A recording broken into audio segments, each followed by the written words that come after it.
Bonjour à tous et bienvenue dans ce guide qui vise à vous montrer le module évaluation et plan de développement.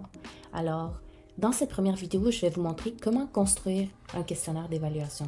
Alors, juste avant de rentrer dans ces paramétrages-là, je vais vous donner un petit aperçu de quoi ça a l'air quand on reçoit un questionnaire. Quel est l'affichage en fait? Ça ressemble à quoi? Donc, par exemple, je vais aller dans mes tâches assignées.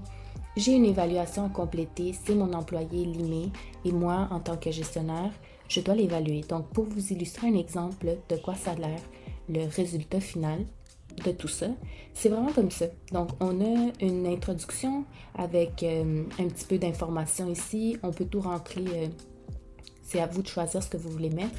Et puis, par la suite, c'est organisé comme ça. Donc, on a des groupes.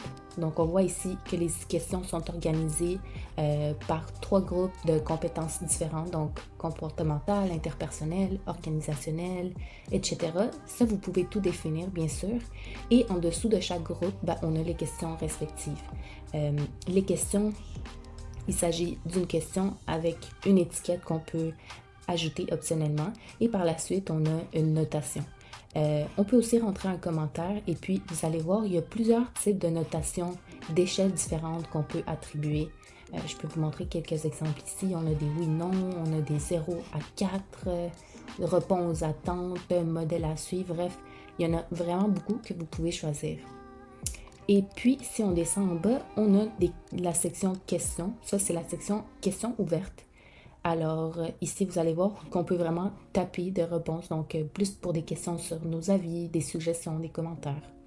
Et vous allez voir la petite étiquette, elle peut nous servir à écrire tout type d'informations. D'ailleurs, comme ici, on a mis que ça, c'est une question qui est réservée à l'employé évalué seulement. Donc, moi, en tant que gestionnaire, ça, je n'aurai pas à la compléter.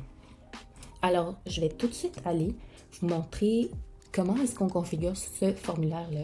Donc, on va se rendre dans les paramètres et puis dans l'onglet évaluation, le dernier onglet ici, c'est ici où on va définir toutes nos questions. Donc, on peut regarder par exemple ici, on a l'évaluation de la gestion des compétences. On a aussi une évaluation de gestion des performances. Dans cette vidéo, ce que je vais vous montrer, c'est comment faire la gestion des compétences, mais c'est exactement la même chose pour les performances. D'ailleurs, si vous voulez faire juste une évaluation annuelle qui englobe tout, faites une évaluation de gestion de compétences.